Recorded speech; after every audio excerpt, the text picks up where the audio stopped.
수련회를 통해서 우리가 하나님의 꿈이 무엇인지를 배웠습니다.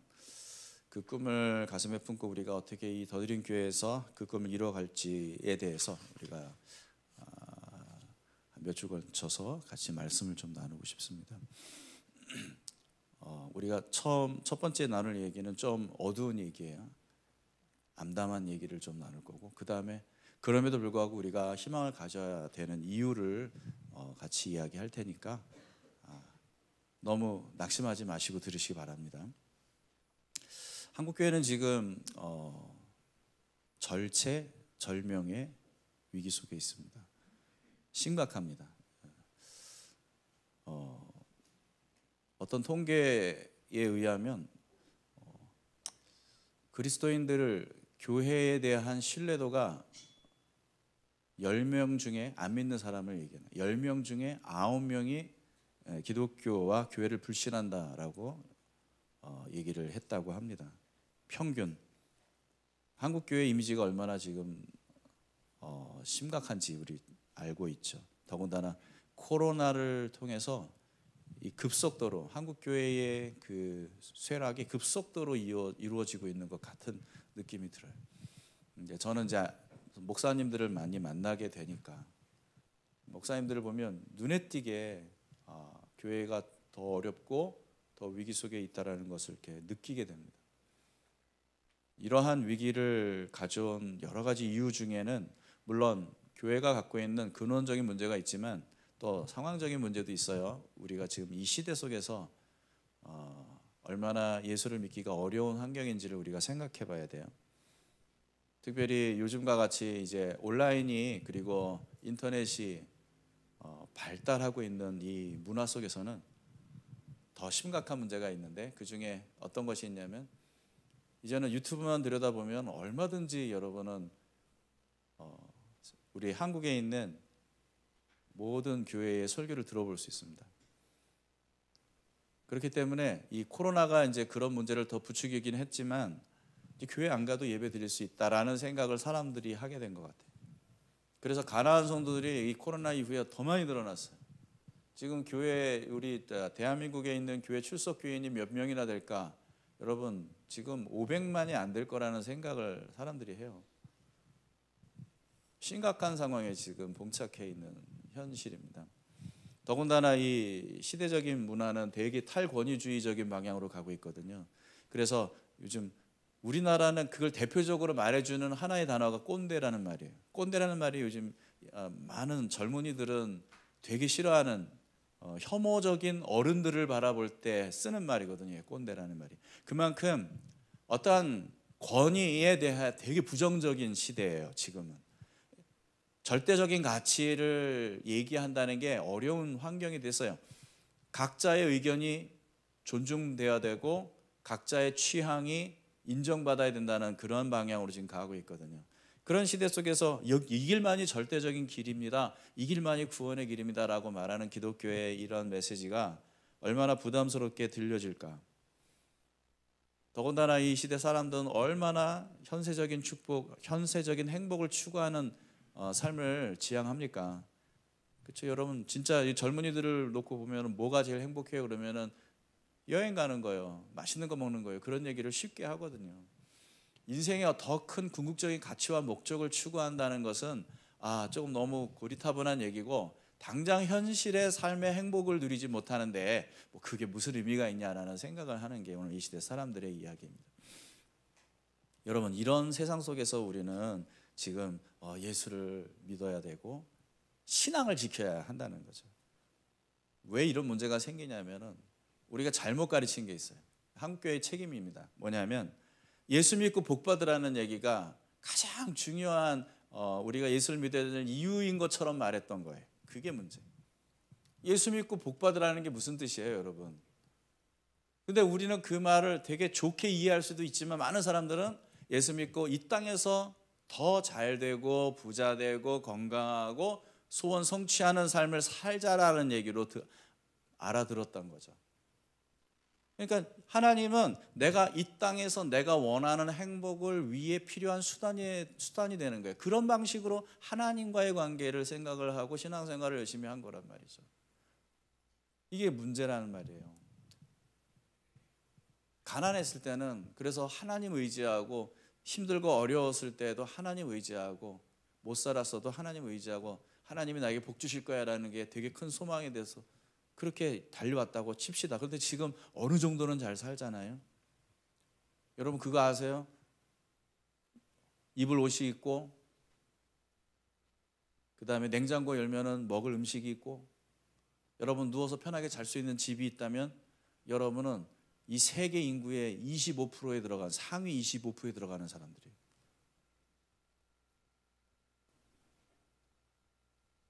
그런데 그것 갖고 우리가 행복해하지는 않아요. 이런 시대 속에서 우리가 하나님 때문에, 하나님이 필요한 이유가 뭘까? 더 이상 예수 믿고 복 받으라는 말은 이제 먹고 자고 사는 데는 문제가 없는데 그 이상으로 더 많이 갖고 더 많이 누리는 데 있어서 하나님이 필요한지는 모르겠어요. 하나님이 이러한 축복의 수단으로 전락한 이 한국교회 현실 속에서 우리의 신앙의 실체가 드러나고 있는 거예요. 우리가 얼마나 이기적이고 자기 중심적인 그러한 삶을 신앙으로 포장하고 살았는지가 드러나는 거예요. 그래서 그리스도인들이 세상의 지탄을 받고 무시를 당하고 인정을 못 받는 이런 현실이 되어버린 거죠. 이런 세상 속에서 여러분, 우리는 교회의 본질이 뭐냐, 신앙의 본질이 뭐냐를 진지하게 고민을 해볼 수밖에 없는 거예요. 그래서 정말 의식 있는 목사님들은 이걸 고민을 해요. 제가 함께 교제하는 하나복에 있는 목사님들이 그런 고민을 하는 분들이에요.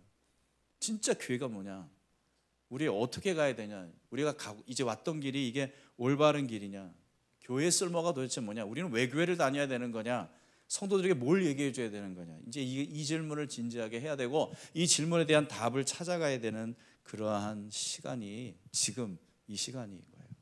이제 여러분 너무 급속도로 지금 한국교회 상황이 변하기 때문에 여러분 우리가 너무 여유를 갖고 우리가 이걸 관망할 수는 없는 거죠. 그런 상황이에요. 자, 그럼에도 불구하고, 이제 어두운 얘기 그만할게요. 그럼에도 불구하고 우리에게 희망이 있다, 우리는 소망이 있다 라고 말할 수 있을까요? 말할 수 있습니다. 우리에겐 소망이 있습니다. 한국교회 소망이 있습니다. 왠지 아세요? 한국교회 소망은 사람에게 달려있지 않기 때문입니다. 하나님에게 달려 있습니다. 하나님은 이 땅에 교회를 세우실 때 이렇게 시대가 바뀌면 허물어지는 그런 교회를 디자인하지 않으셨어요. 하나님의 설계 속에 있는 교회는 어떠한 역경도 시련도 뚫고 모든 상황 속에서 하나님의 뜻을 이루는 그런 위대한 하나님의 공동체입니다. 여러분, 하나님이 포기하지 않는다면 교회는 소망이 있어요. 자, 그렇다면 우리는 왜 지금 이런 위기를 겪고 있을까요? 여러분, 코로나 기간 동안에 1만 개가 넘는 교회가 문을 닫았어요. 지금도 계속해서 교회가 문을 닫는 교회들이 생겨나요. 왜 그런 일이 일어날까요? 아니, 교회가 문 닫을 수 있어요? 아니, 무슨 교회가 문을 닫아? 그 교회 주인이 하나님 아니세요? 근데 어떻게 교회가 문을 닫죠? 이게 뭘 의미하는지 아세요? 우리가 잘못된 방법으로 교회를 세운 게 아닌가 하는 의문을 갖게 되는 거예요. 모든 교회가 그렇다는 건 아니에요. 하지만 보세요. 하나님이 이 교회를 디자인하셨고 하나님이 이 교회를 통해서 일하실 것이라고 약속하셨고, 그렇다면 이 교회는 절대 음부의 권세가 절대 해할 수 없는 그런 강력한 하나님의 붙드심 속에 있는데 이 교회가 무너져? 그건 무슨 의미냐면 하나님의 뜻에, 하나님의 계획에 맞게 교회가 세워지지 않는 것은 아니냐. 지금 막 벽에 금이 가고 있고 막 이 바닥은 막 이렇게 기울어지고 있고 막 이러고 있어요. 막 유리창이 막 깨져가고 있고. 그럼 뭐가 문제 있는 거잖아요. 그럼 무슨 얘기를 해요? 잘못 지었다, 이런 생각할 수 있는 거잖아요. 지금 우리가 그런 상황이란 말이에요. 그러면 어디를 가야 돼요? 이 설계도면을 봐야 되는 거지. 뭐가 잘못된 건지. 지금 우리가 이 시점이라는 거예요. 설계도면을 잘못된 걸 가지고 교회를 지은 게 아닌가를 생각해 봐야 된다는 거예요. 하나님이 가지고 계신 원본이 아니라 우리가 만들어낸, 우리가 원하는 그런 교회에 대한 그림을 갖고 우리가 지금 교회를 세워나가고 있는 게 아닌가.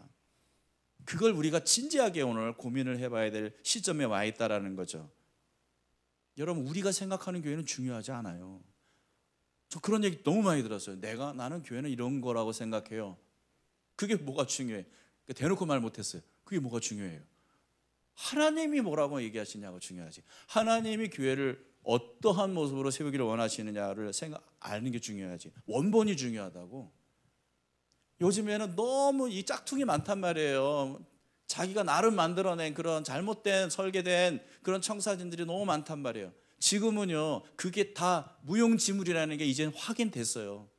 우리가 원하던, 우리가 가르쳤던 방식으로 세웠던 교회들이 얼마나 무력한지가 이제 너무 증명됐다고. 그러니까 지금은 과감하게 다 내려놓고 하나님이 우리에게 보여주시는 원본 교회 설계도를 들여다 볼 수 있어야 된다고요.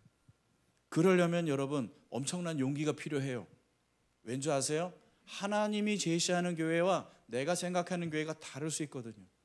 그럴 땐 여러분은 기꺼이 내 걸 포기하고 하나님 걸 받아들일 수 있는 믿음이 필요하거든요. 그럴 수 있냐는 거예요. 한국교회 위기가 보여주는 것은 우리가 보편적으로 생각했던 교회에 대한 생각 중에 잘못된 게 있다는 걸 증명하고 있어요. 이제 다른 길을 선택해야 될 때가 온 겁니다. 이제 우리 마음대로 설계 변경한 교회에 대한 모든 디자인들을 다 내려놔야 돼요. 지금 그거 안 하면 코로나 끝났고 사람들 여전히 다시 모여서 예배 잘 드리고 있는 교회들은 뭐 이전처럼 해도 되겠네 라는 생각을 하면 큰일 나요. 미래 목회 전략 연구소의 최윤식 소장님이 이런 말을 했어요. 2050년에 한국은 무신론과 이단의 나라가 될 것이다. 우리가 지금 다른 선택을 하지 않는다면, 그대로 이렇게 간다면 우리의 미래는 최악의 미래가 될 거예요. 우리 아이들에게 얼마나 미안해요. 옆에 자녀들 있으면 뭐 얼마나 미안해요. 이 친구들한테, 여기 청년들 있는데 이 친구들한테 정말 건강하고 좋은 교회를 물려줘야 되는데 맨날 싸우고 맨날 그냥 갈등이 난무하는 세상만도 못한 형편없는 그러한 교회를 물려줄 수는 없잖아요. 이젠 정신을 우리가 차려야 돼요. 이건 아니구나. 우리가 잘못된 설계도면 갖고 있었구나. 다 내려놔야 돼요. 그리고는 우리 아이들에게 정말 아름다운 교회를 물려줘야 돼요. 저는 근데 더 드림교회는 희망이 있다고 생각해요. 희망이 없으면 저는 이런 설교도 안 할 거예요. 희망이 있어요. 완전 희망이 있습니다. 이번 수련회를 통해서 하나님이 우리 마음에 더 분명하게 하나님의 꿈과 계획을 심어주셨잖아요. 저는 이게 기회라고 생각해요. 이게 기회라고 생각해요. 우리 아이들에게 정말 멋있는 하나님이 우리에게 보여주신 그대로의 교회를 한번 물려주자. 이게 우리의 평생 소망이 됐으면 좋겠습니다. 저도 그 꿈을 갖고 목회 남은 시간 동안 하겠습니다. 아름다운 저는 은퇴를 계획하겠습니다. 우리 후배들에게 멋있는 교회를 물려주고 아주 깔끔하게 떠나는 그런 꿈을 꾸겠습니다. 같이 꿈꿉시다. 저랑 연령대 비슷한 분들 함께 같이 꿈꿔요. 딱 그리고 나서는 그때는 뭐 더 이상 우리가 교회에 이러나 저러나 관여할 필요 없어요. 딱 물려주고는 그냥 뒤로 싹 빠져서 기도해 주는 거예요. 기도해 주는 거예요. 우리보다 더 잘할 거예요. 우리 후배들이, 우리 다음 세대들이 더 잘할 거라고요. 그 믿음을 가져야 돼요. 설교 끝나는 분위기인데, 네. 어떤 교회를 세우려고 할까요? 첫 번째 우리가 생각해 볼 거, 어떤 교회를 세워야 되나요? 교회에 대한 생각을 좀 우리 바르게 좀 교정해 볼 필요가 있습니다. 성경이 말하는 교회는 세 가지 큰 그림으로 우리에게 주어질 수 있어요. 여러분 다 배우신 거예요? 교회는요, 하나님의 가족이고 그리스도의 몸이고 성령의 전입니다. 뭐라고요? 옆 사람에게 얘기해 주세요. 시작.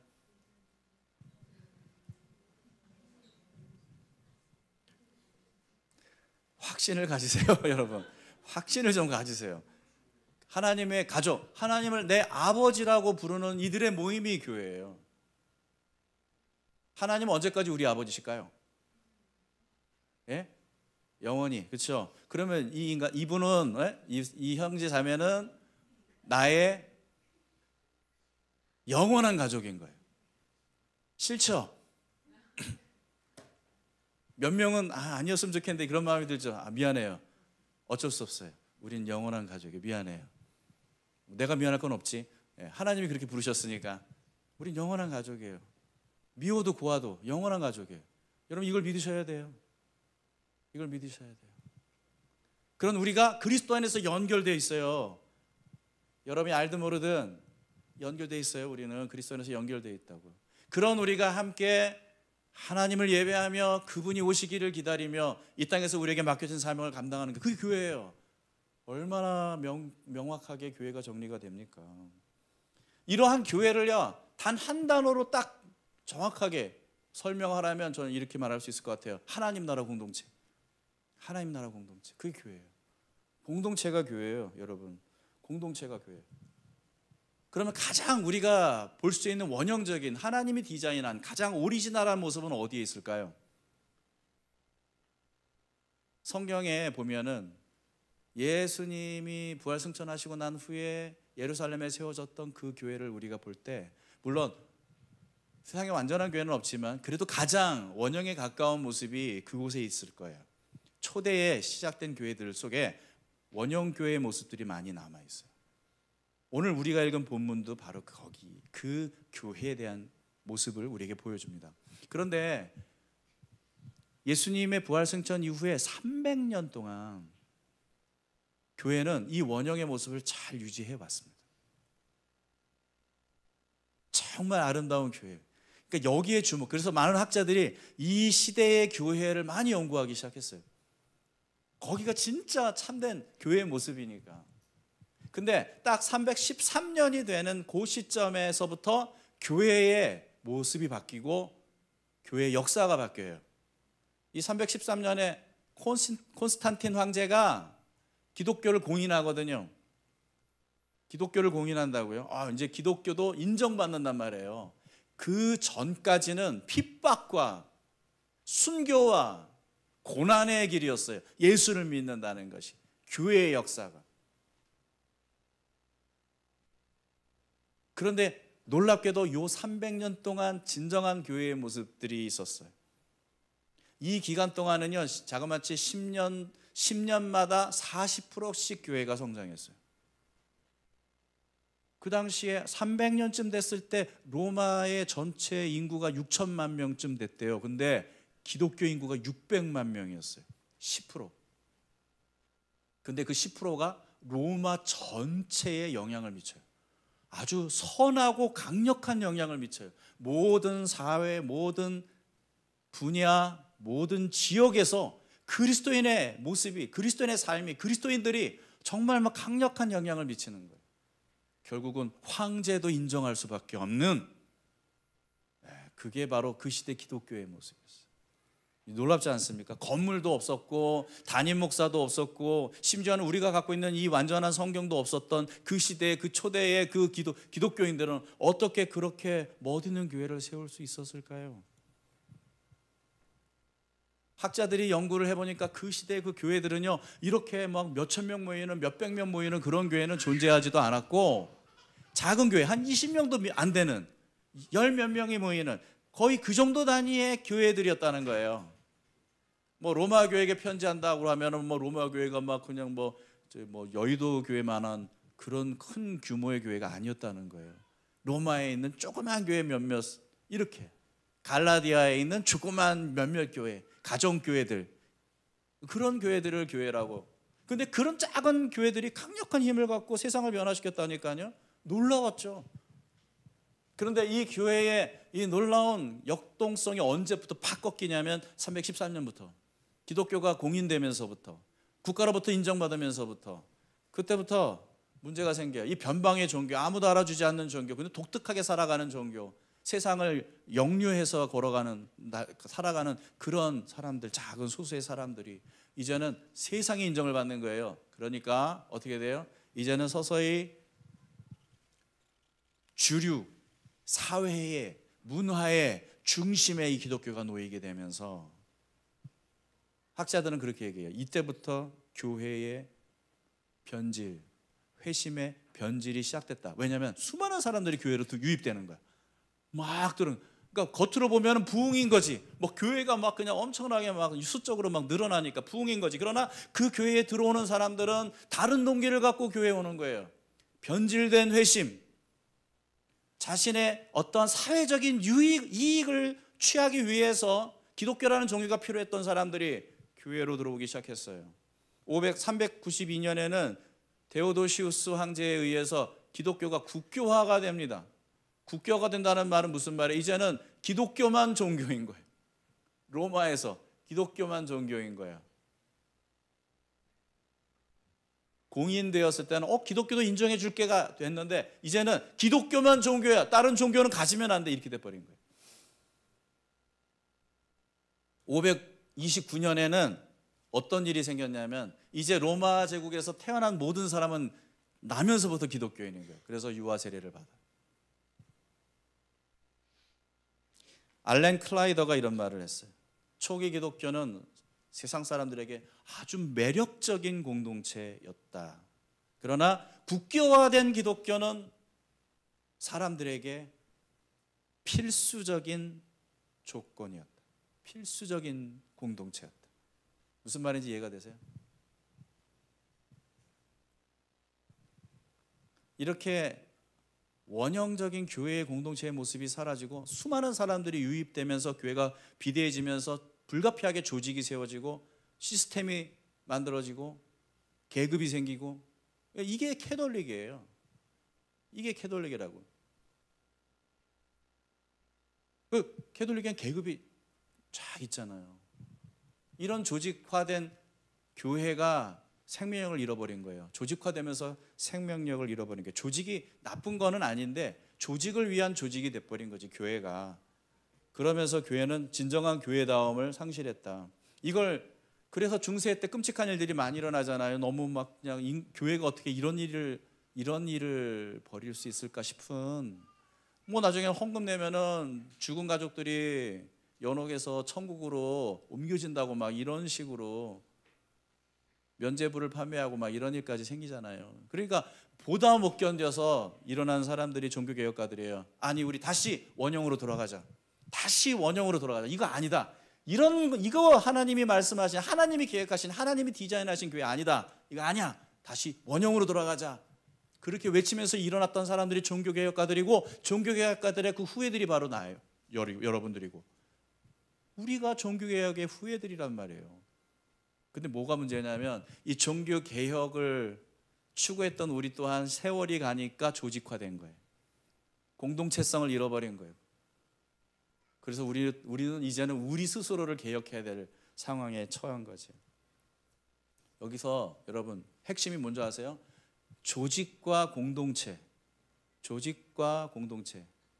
그러니까 공동체가 조직이 돼버리면, 공동체성을 잃어버리면, 그러니까 조직을 갖추면서도 공동체성을 유지하면 좋은데 공동체성을 잃어버리면 그때부터 교회는 무너지기 시작하는 거예요. 왜냐하면 하나님이 원래 디자인하신 교회의 모습이 공동체이기 때문에.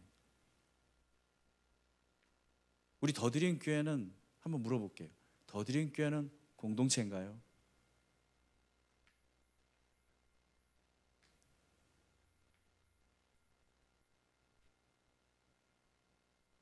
김영국 목사님하고 이제 인터뷰를 우리 수련회 전에 했었어요. 그래서 같이 저희 교회에 대해서 많이 얘기를 나눴습니다.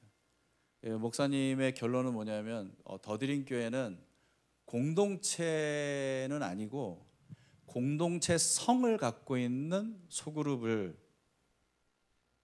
가정교회로 두고 있다라고 본다는 거죠. 무슨 말인지 아시겠어요?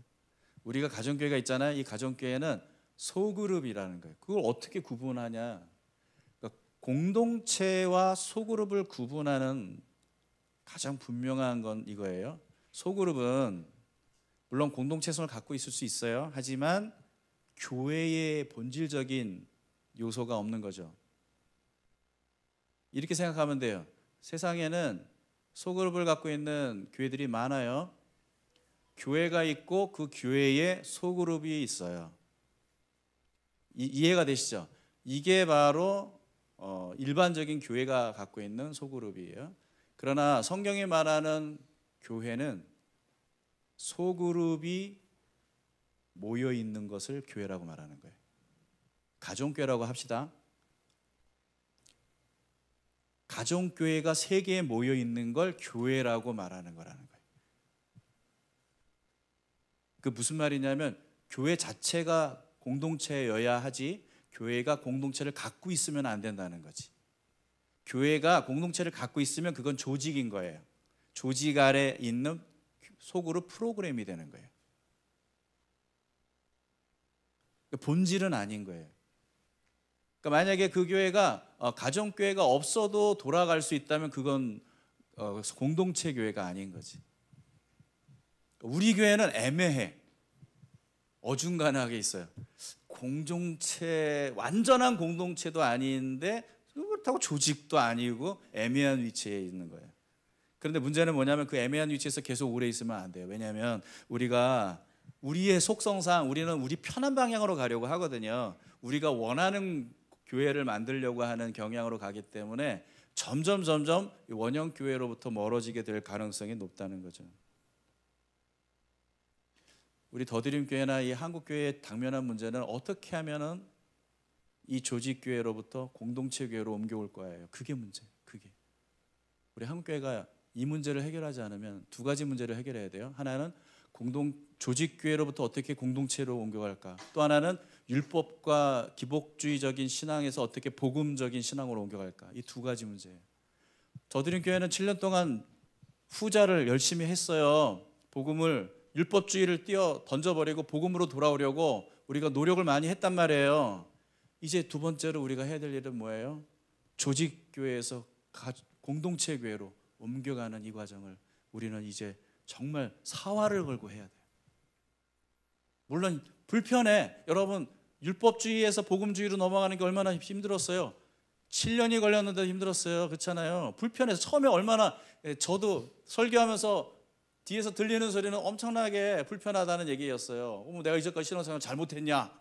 나 잘못한 거냐? 나 열심히 했는데 왜 목사님 설교만 들으면 내가 잘못된 것처럼 느껴지게 만드느냐? 뭐 이런 얘기를 막 들었단 말이에요. 불편하지, 부딪히는 거니까. 그러니까 내가 열심히 한 것도 중요하고 내가 이제까지 해온 것도 좋지만 그게 하나님이 원하는 거냐가 더 중요한 거잖아. 그 앞에서 그 직면에서 그것을 인정하고 받아들이는 건 힘든 일이란 말이에요. 그걸 받아들인다는 건 내가 이제까지 해왔던 것들을 포기해야 된다는 얘기일 수도 있으니까 의미 없다는 게 아니에요. 그 모든 시간들이 있었으니까 지금 이 고뇌가, 이 고민이 생기는 거지. 교회에 와가지고 그냥 주일날 예배 한번 드리고 그렇게 신앙생활하면 얼마나 편해요. 이게 세상 편한 거라고. 근데 그게 하나님이 원하는 교회냐는 다른 문제지. 응? 주일날 와가지고 예배 드리고 난 김에 그 다음에 우리 가정교회 합시다. 편하잖아. 모두에게 편하잖아. 그러나 그게 하나님이 원하는 방법이냐? 그건 또 다른 문제지.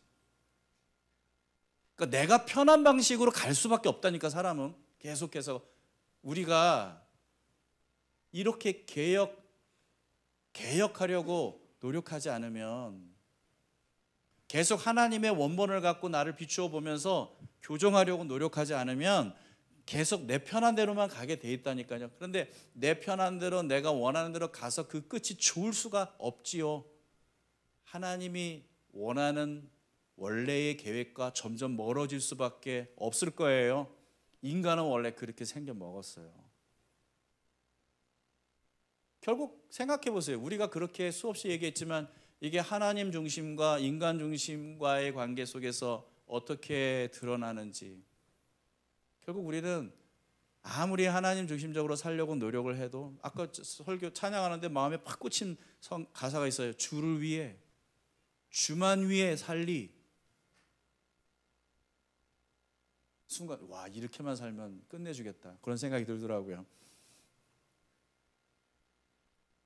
왜 찬양은 찬양이고 내 삶은 내 삶이냐고. 이 말이 안 되지 않냐고. 근데 이걸 고민조차 안 하는 게 문제지. 고민을 해야 돼요. 고민을 하며 부딪혀야 돼요. 그래야만 거기에서 우리는 다른 선택을 할 수가 있어요. 여러분, 이 한국 땅에 지금 2024년도에 신앙생활하고 있는 여러분 대에 한국 교회의 절망을 볼 수도 있단 말이에요. 왜 내 때에 왜 이런 한국 교회에 이런 끔찍한 현실을 직면하게 하시나, 그럴 수도 있단 말이에요. 그런데 이게 어떻게 보면 기회인 거지. 왜 다 무너졌어요? 하나님 원하시는 방식이 아니었으니까. 그러면 하나님 원하시는 방식으로 세워지는 교회가 일어설 수 있는 기회일 수도 있잖아. 거품이 꺼지고 이제 진짜 본질적인 교회의 모습을 우리가 찾을 수 있는 기회일 수도 있잖아요. 이건 다른 대안이 없어요. 복음으로 돌아가야 되고 하나님 나라로 돌아가야 되고 여러분 다시 공동체로 돌아가야 돼. 그래야 우리는 소망이 있어요. 그래야 우리는 살 수 있어요. 여러분 앞으로 죽을 때까지, 할아버지 할머니 될 때까지 교회 다닐 거죠? 예수 믿을 거죠?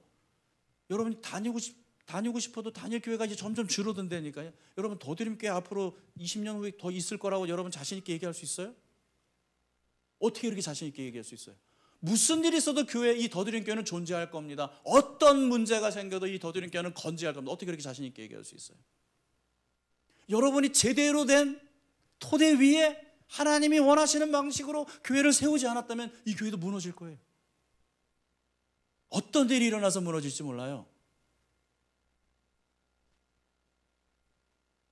여러분 되게 심각한 문제죠.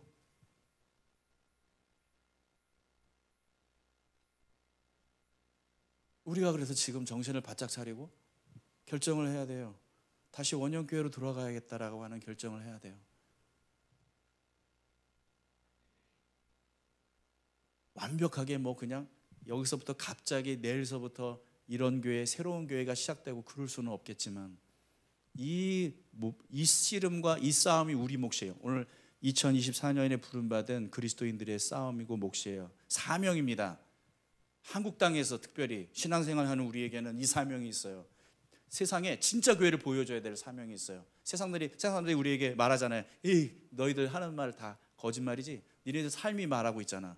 다 뻥이지. 니네들이 믿는다는 거 다 아니잖아. 가짜잖아. 지금 이러고 있잖아요. 아니라는 걸 보여줘야 된다. 아니라는 걸 보여줘야 돼. 그게 우리의 사명이야. 공동체가 필요해. 더드림교회는 공동체가 돼야 돼요. 우리가 이제까지 추구했던 방향으로 우리가 정리하면 하나님 나라 복음을 이루어가는 공동체. 어떻게 하면 그러면 우리가 이런 공동체를 세울 수 있어요? 하나님의 구체적인 전략은 뭐예요? 저는 이게 분명히 가능하다고 믿습니다. 왜냐하면 이건 하나님의 꿈이기 때문에. 이건 내 꿈도 아니야. 김진철 목사의 꿈도 아니야. 하나님의 꿈이야. 하나님의 꿈이라고요, 이거.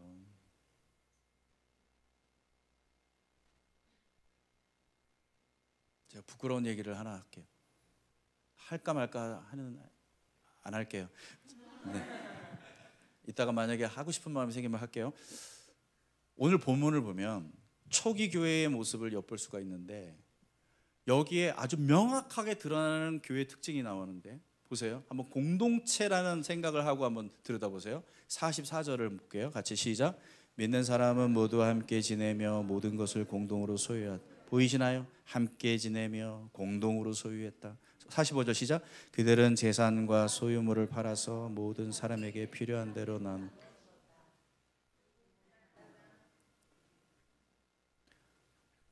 읽는 동안 제 물 마시면 안 돼요? 자, 46절 시작.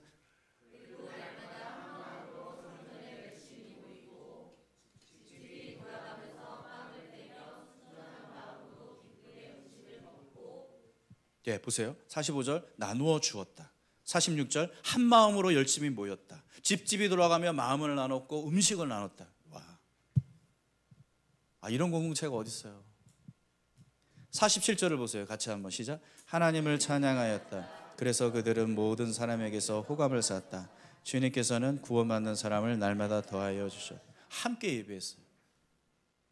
와, 이러한 공동체를 하나님이 우리에게 보여주셨어요. 이게 원래 하나님이 세우고자 하시는 교회의 모습이에요.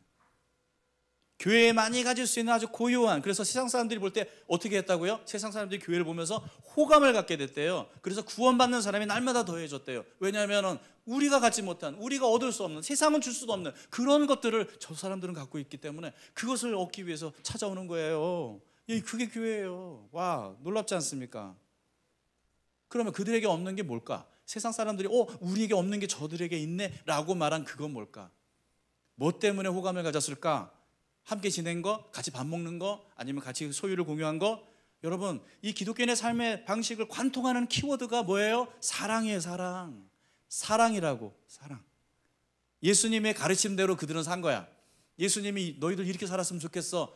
그게 교회인 거지. 그래서 그들은 예수님이 하라는 대로 한 거지. 예수님이 뭐라고 하셨냐면 요한복음 13장에 보면은 같이 34절 35절 시작.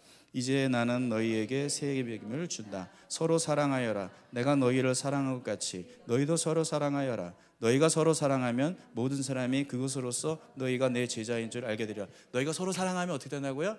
모든 사람이 너희가 내 제자인 줄 알게 될 것이다. 이게 지금 아까 우리가 읽었던 사도행전에서 일어난 일이잖아요. 사람들이 호감을 갖게 되고 믿는 사람들이 더하게 되는 일들이 지금 일어났잖아요. 이 예수님의 말씀대로 살았더니 그런 일이 생기는 거잖아요.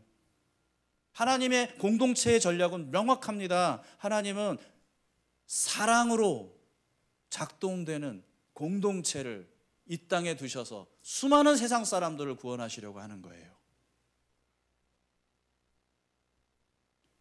근데 예수님은 이렇게 얘기했어요. 내가 너희를 사랑한 것 같이 너희도 서로 사랑하여라. 우리의 사랑으로는 못 사랑해요.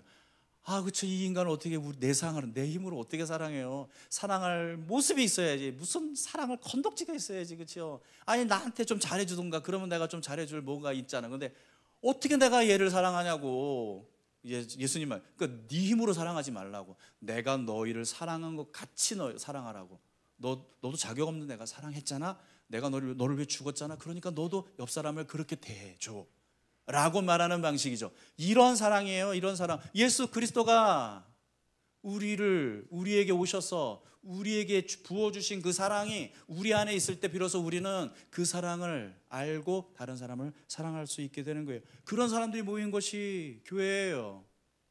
말도 안 되는 엄청난 은혜와 사랑을 경험한 사람들이, 자격 없는 우리가 어떻게 이런 사랑을 받았을까를 아는 사람들이 모여서, 그러니 내가 너도 그렇게 대해줄게 라고 말하는 사람들이 모이는 것이 교회예요.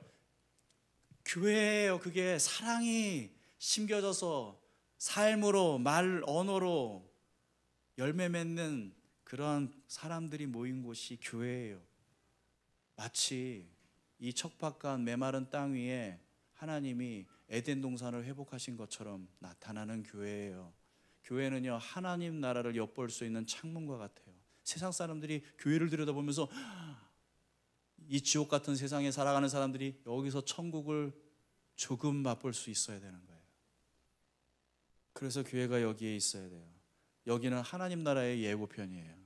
왜냐하면 하나님 나라 백성이 살거든. 하나님 나라 백성은 하나님 나라의 삶의 원리대로 살려고 하거든. 잘 안 돼도 열심히 그렇게 살려고 하거든. 그러니까 세상 사람들은 볼 수 없는, 어디서도 볼 수 없는 것을 여기서 봐야 되는 거예요. 사랑.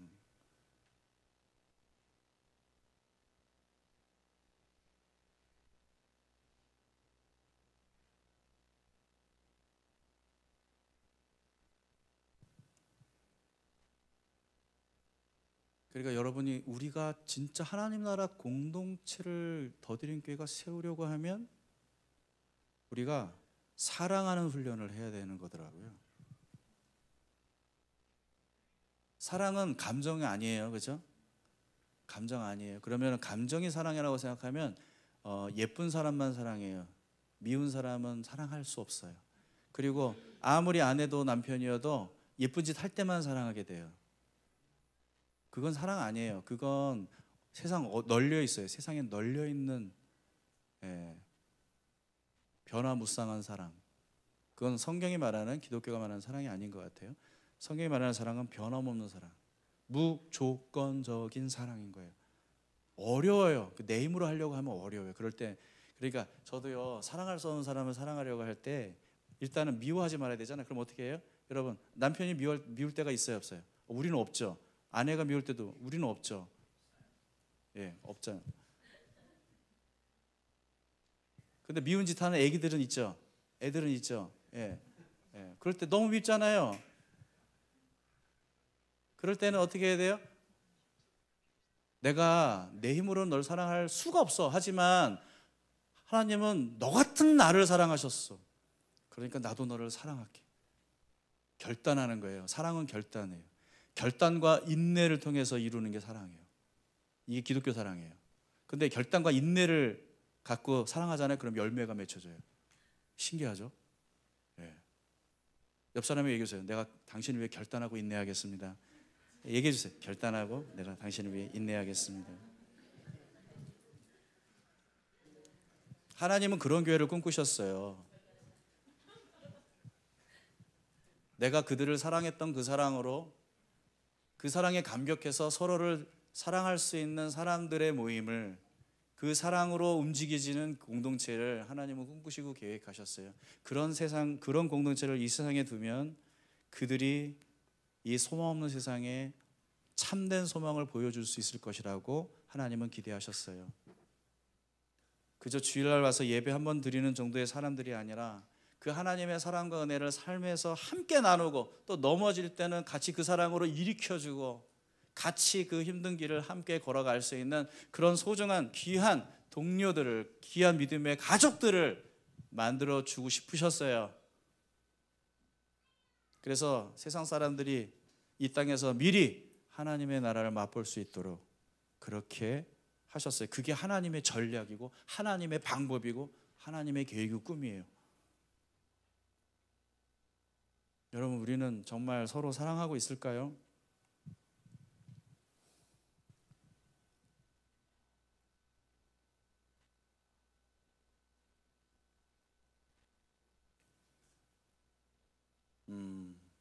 제가 사실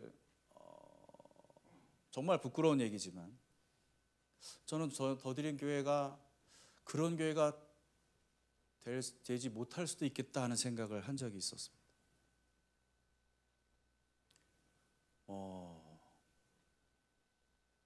부끄럽지만 그런데 하나님께서 저에게 그렇게 도전하셨어요.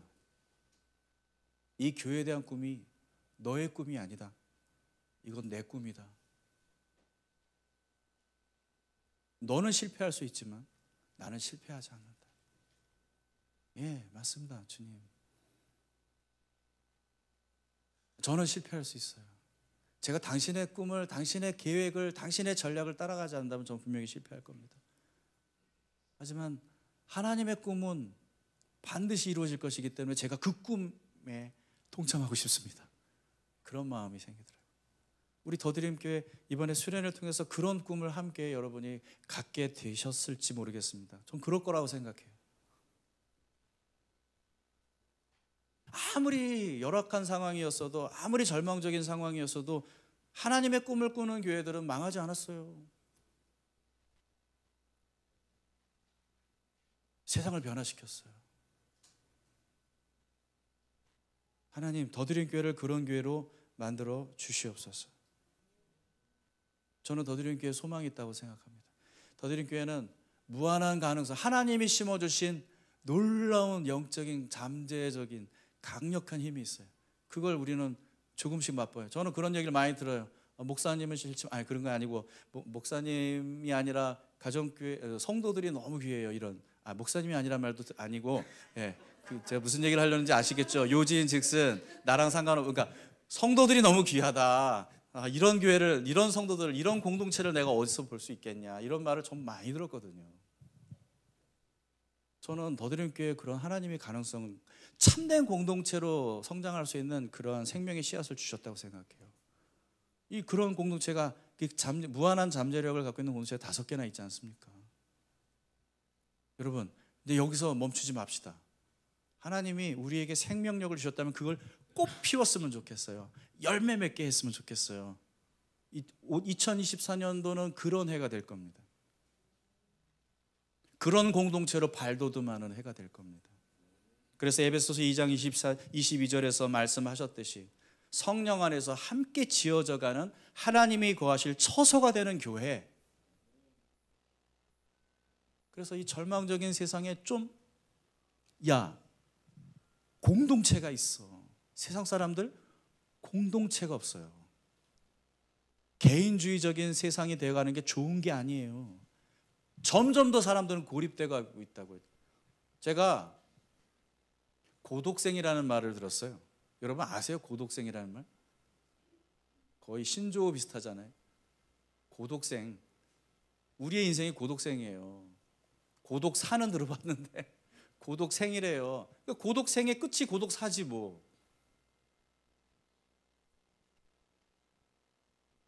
정말 세상이 뭘 원하는지 우리는 지금 그걸 알려줘야 되는데 그걸 우리가 준비하지 못하고 있는 거예요.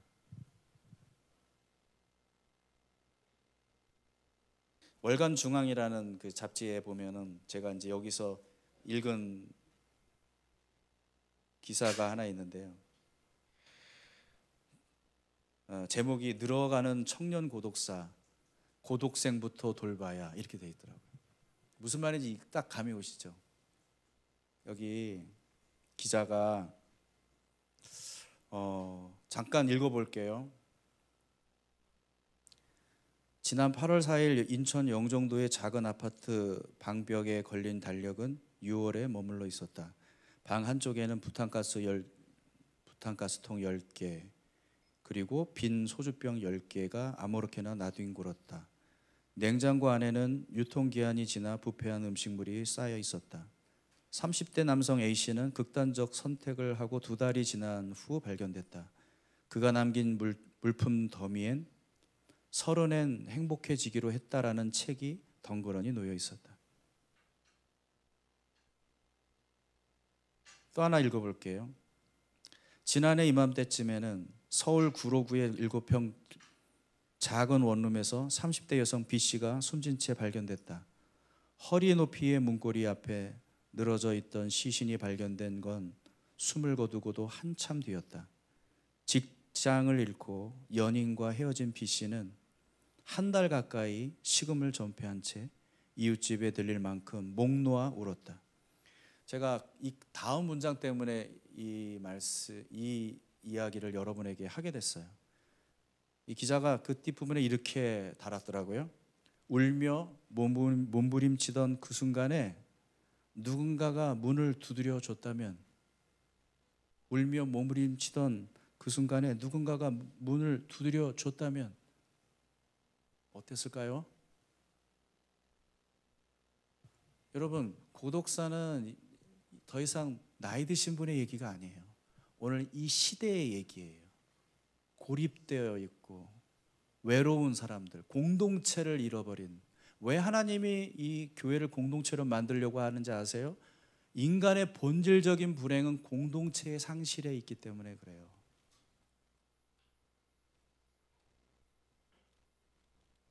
우리가 아무리 생명의 복음을 갖고 있어도요, 공동체라는 그릇이 없다면 담아서 전해줄 방법이 없어요. 그들은 존재적으로 외롭다고, 불행하다고. 그들에게 정말 필요한 게 뭔지 아세요? 공동체예요. 영원한 공동체. 이익을 위해서 그냥 서로의 관심이 맞아서 잠깐 함께 할 수 있는 그러한 필요적인 조건으로 만들어진 공동체가 아니라 무조건적인 하나님의 사랑을 나눌 수 있는, 그래서 그들의 그 공허함을 채워줄 수 있는, 험한 인생 속에서도 의미 있는 삶을 살 수 있게 만들어줄 수 있는 유일한 대안이 교회였다고요. 하나님이 갖고 계신 유일한 대안이.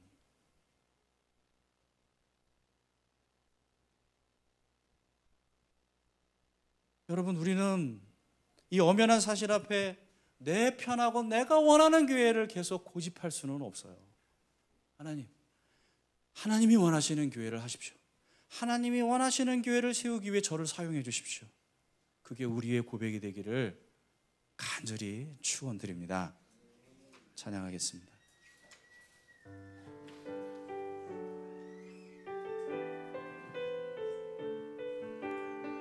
이런 삶을 살기를 고백하며 찬양하겠습니다.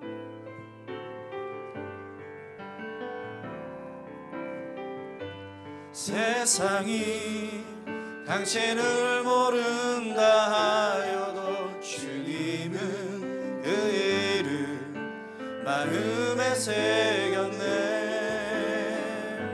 세상이 주 이름 모른다 하기에 오늘도 그 이름 열방에 새기리. 땅의 모든 끝이 땅의 모든 끝이 주께 돌아오게 되리.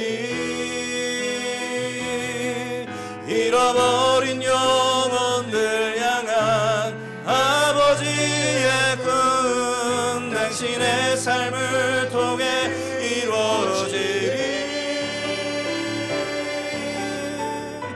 세상이 당신을 모른다 하여도 주님은 그 이름 마음에 새겼네. 세상이 주 이름 모른다 하기에 오늘도 그 이름 열방에 새기리. 땅의 모든 끝이 땅의 모든 끝이 주께 돌아오게 되리. 잃어버린 영혼들 향한 아버지의 꿈 당신의 삶을 통해 이루어지리.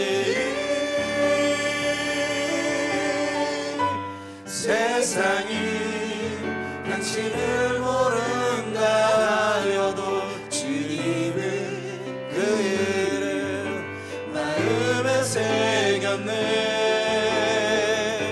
세상이 주 이름 모른다 하기에 오늘도 그 이름 열방에 새기리.